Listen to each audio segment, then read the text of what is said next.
Il modo migliore per far sì che un concetto passi è raccontare dei racconti anche personali, raccontare dei pezzi di sé, perché pensa, il 65%, dal 63 al 65% dei contenuti che una persona passa attraverso un racconto, una storia, soprattutto se è una storia che lo coinvolge attivamente, che lo fa sentire presente, viene impresso nella mente delle persone.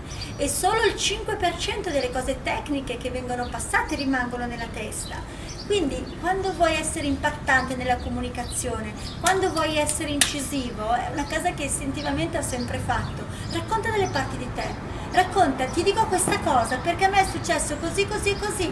La storia poi è importante, abbia alcune caratteristiche, sia breve, non duri più di 180 secondi, perché oltre i 180 secondi l'attenzione cala, quindi da 90 a 180 secondi.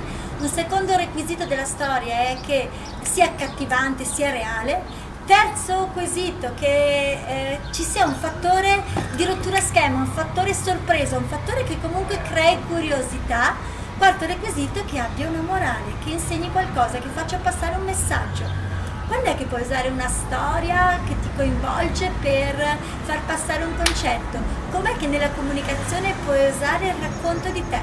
Sicuramente avrai modo di pensarci. Ciao, ciao, ciao!